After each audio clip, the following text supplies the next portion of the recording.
Hello po, kamusta po mga kababayan? Si Kamanong po, nagbabalik po muli para po magkomento po sa inyo. Magandang araw po muna, tanghali, hapon, gabi, madaling araw po sa atin lahat. Saan masulok ng ating bansa o mundo tayo naroon, ay naway maingatan po tayo mga kababayan. Umpisa na po natin, komentuhan po natin mga tambay, ito pong DOJ Secretary, si Boying Rimulya at si Harry Roque. Matindi po ito. Dahil po nakita naman po natin na ito pong si Attorney Roque para lang po itong kay dating Pangulong Duterte na talagang kasama po yata sa pinababagsak. Nandyan din po si DJ Bantag at nandyan din po si Tebes, si Congressman Tebes. At syempre po nakakulong na po si Pastor Kibuloy mga tambay. Yan po yung ano po yan. Yan po yung pumutok di umano sa Oplan Horus, di po ba? Lahat. At sa nakikita po natin mga tambay, mukha yatang inililihis dahil may issue rin po ang gobyerno, lalong-lalo po sa ginawa po nila kidnapping sa dating Pangulong Duterte. At may usapin po ito sa ombudsman. Nagtataka nga lang po na tayo, bakit wala po yatang tugon o aksyon ng ombudsman sa kaso na isinampa po ng Senadora Amy Marcos dito. At hindi pa yata sila sumasagot doon sa sinasabi ng ombudsman na 10 araw ay kailangan po nilang mag-submit ng kanilang mga counter affidavit. Nasaan na kaya yon? Wala na kaya? Kaya kailangan po kaya itwist o iba ang pag-usapan mga tambay? Ito po, pakinggan po natin. Tutok na tutok naman po sila ngayon kay Roque. Pero doon sa mga issue po nila, kailangan po matabunan yata ng ibang issue. Ito po mga tambay. Philippine passport. So, meron siya. 2 or 3 of them. Kaya alamin pa natin.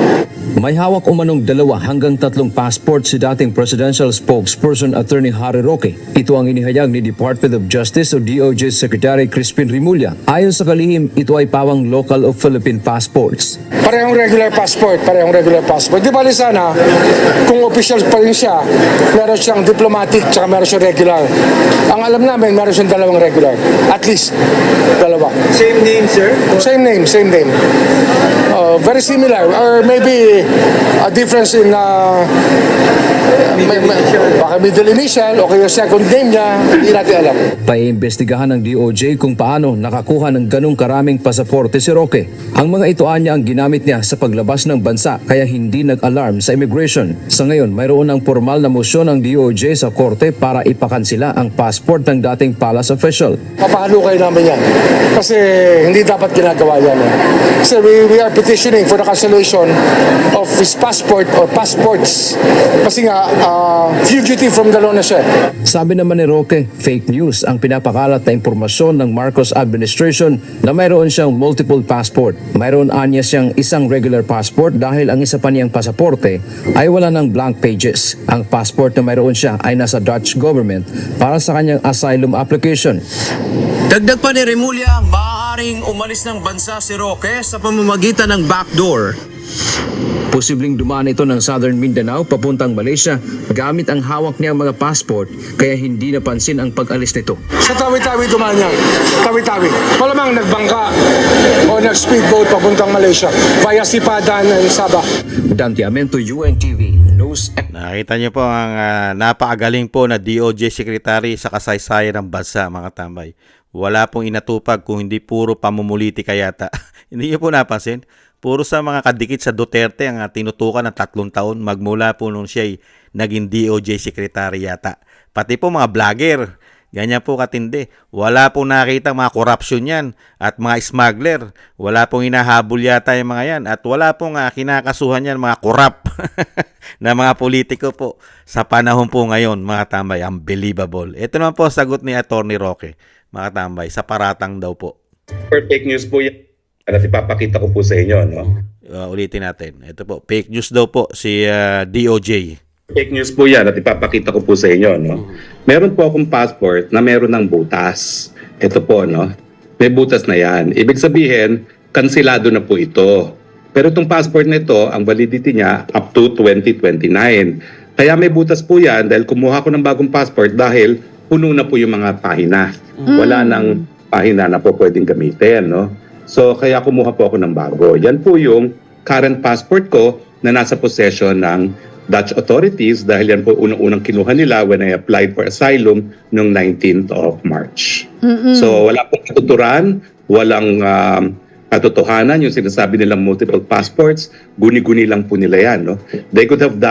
What they could have done was to verify with the DFA kung itong passport na ito na may butas na is still valid, kasi alam naman natin na although ang validity is until 2029, ayan po, butas na. Kasi nga po, napagana ng bagong passport.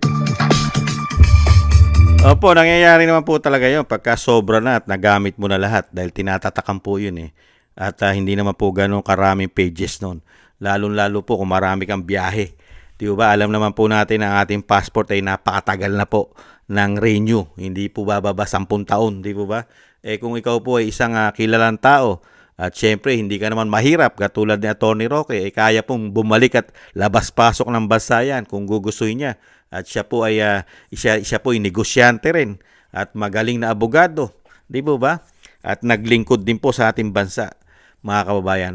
Di niyo ba napapansin? Nawala na po ang issue, di po ba? Ang bilis. Ang bilis ano? Nawala na yung usapin po doon sa investigasyon ng Senado sa ginawa po ng pagkidnap na lumalabas na kidnapping. Di po ba? Nawala na issue ron.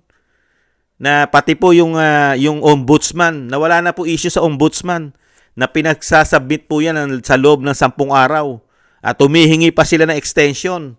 Ano na kaya nangyari? Wala na, matagal na, lagpas na yung 10 araw, mag-iisang buwan na, wala pa rin.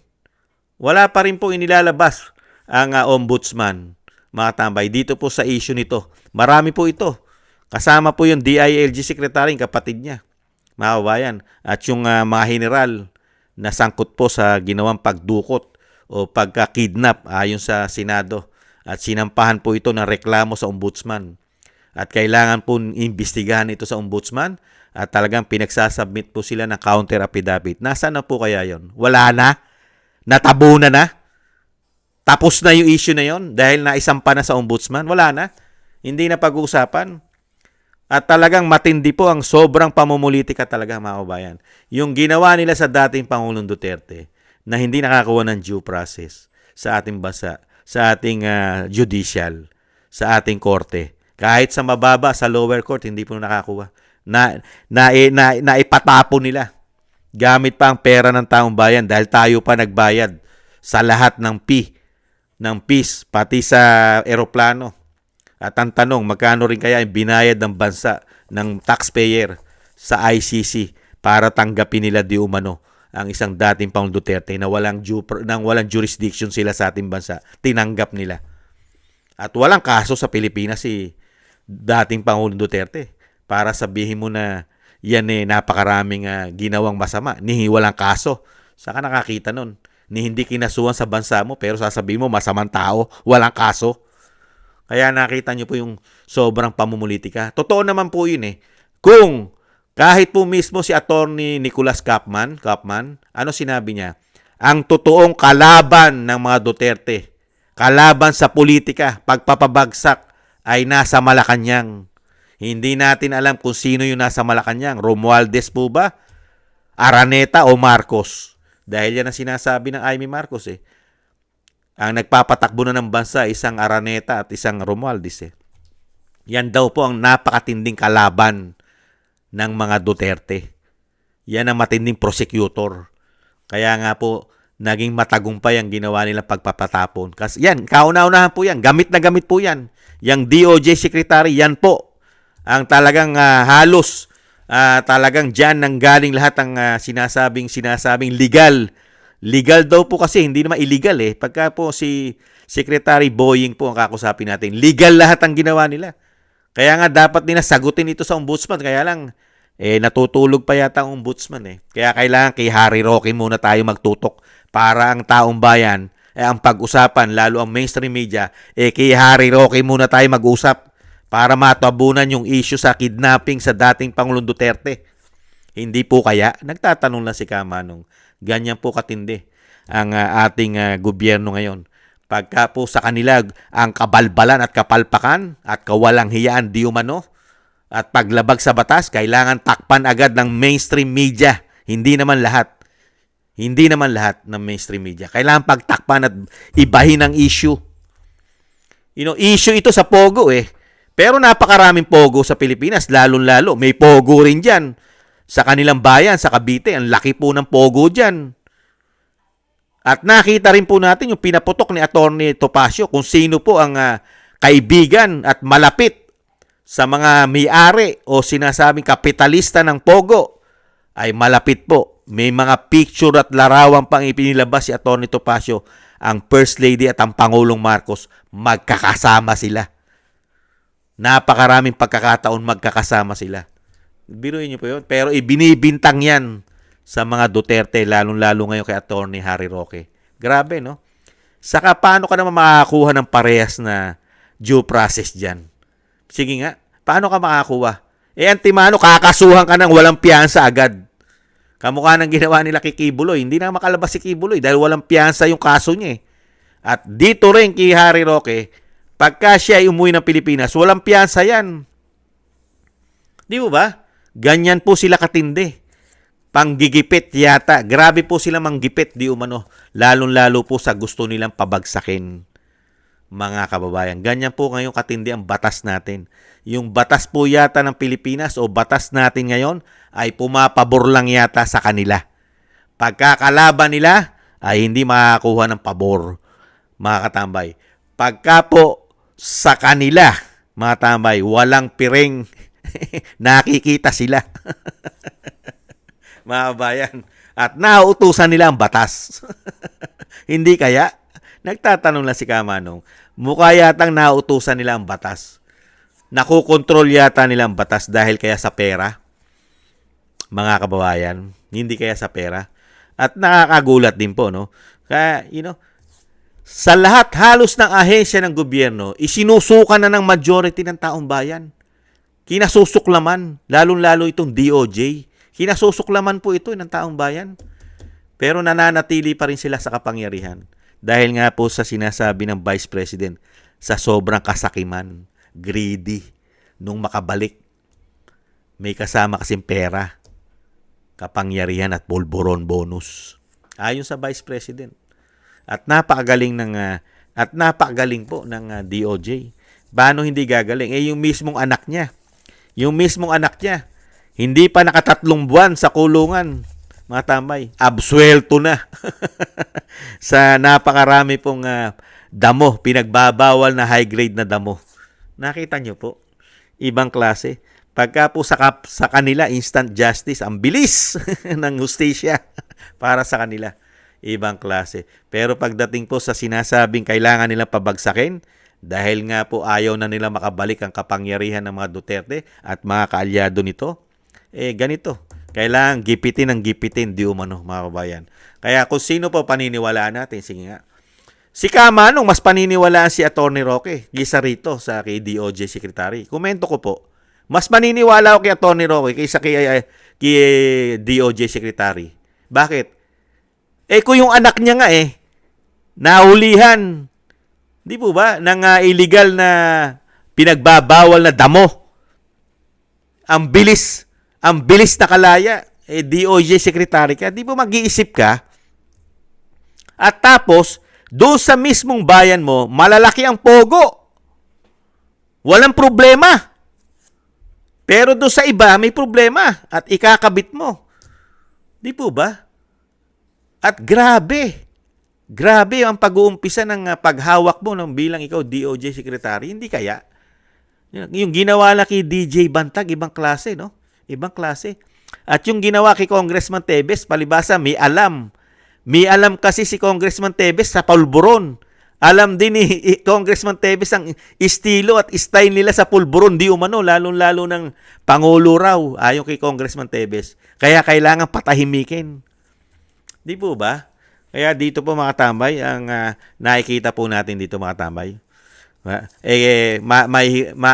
Wala kang makukuhang fair justice po mga tambay. Tayo na parehas na hustisya pagka ganito po ang nagpapatakbo sa ating bansa. Komento ko po, kung yung mismong pamilya niya nasasangkot sa mga illegal at bawal, mga tambay, napakabilis po at hindi yata nagiging parehas ang desisyon nila. Paano ka makakakuha ng parehas na desisyon? Laging pumapabor yata sa kanilang desisyon. at antimano, hinuhusgahan ka na. Ni hindi ka pa nalilitis, husgado ka na. Ganyan po nakikita natin kay Secretary Boying eh. Wala pang mga hearing, wala pang matibay na mga investigasyon, haka-haka pa lang. Pero hinuhusgahan ka na, makasalanan ka. Napakarami mo na kasalanan. Di po ba? Ibang klase. Ni hindi pa nga naglilitis sa korte, pero husgado ka na. Hindi kaya? Nagtatanong na si Kamanong. Ganyan po katindi, mga kabayan, ang DOJ natin ngayon. Samantalang nung panahon po ni dating Pangulong Duterte, ang tinutugis po ng DOJ ay mga masasama, mga korap sa gobyerno, mga masasama, mga smuggler ang tinutugis, mga tiwali. Di po ba? Ang tinutugis ng DOJ. Pero sa panahon po ng binagoong Pilipinas, ang itinutugis ng DOJ, puro po malalapit sa mga Duterte ang tinutugis ng 3 taon. Kasama pa mga vlogger. Unbelievable. Ibang klase po, no? Ganyan po ang problema. Tumahimik na po sila sa mga smuggler. Wala na po yan. Sa mga malalaking drug lord, wala na yan. Wala na yan. Yung mga korap na mga politiko, walang investigasyon dyan. Ang problema lang ng bansa, yung mga nakadikit sa mga Duterte, yan lang naman. Pero baon na baon tayo sa utang. At ang pera natin, hindi natin malaman kung saan napupuntang bolt, kani-kaninong bolt kaya ang napupuntahan ng ating mga tax, mga kabayan. Nagtatanong na si Kamanong. Yan po mga tambay, ang komento po natin sa napakagaling sa kasaysayan ng Pilipinas na nagkaroon tayo ng isang DOJ na maipagmamalaki mo sa buong mundo na ang kanyang anak ay nahulihan ng bawal na damo, instant nakalaya, mga tambay, dahil daw po hindi totoo. Kaya napakabilis po ng hustisya pagdating sa pamilya niya. Kahanga-hanga. Pwedeng ilagay sa Guinness Book of Record itong pamilya na ito, mga tambay. Basta Tatak Rimulya. Yan ang Tatak Rimulya.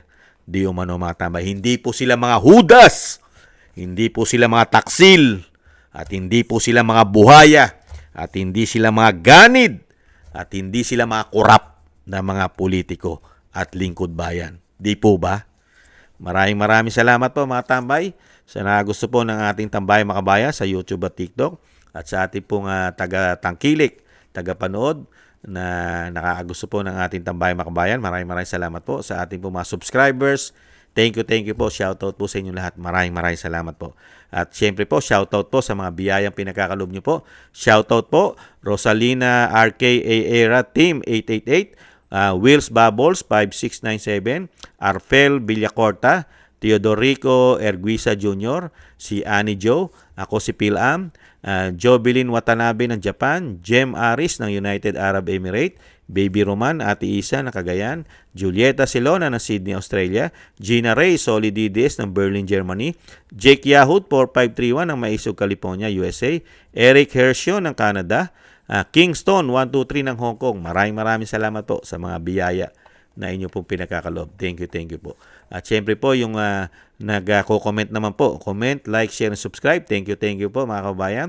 At yung panalangin at dasal, mga kabayan, wag po natin kalimutan na isama po natin sa dasal at panalangin na mailayo po sa kapahamakan at mailigtas po at makabalik po sa lalong mabilis sa ating bansa ang dating Pangulong Duterte. Isama po natin sa dasal at panalangin. At tayo rin po, mga tambay, ingat po. Ingat po tayo, mga kabayan. Maraming salamat po. Paalam po muna. Bye-bye. Ingat po.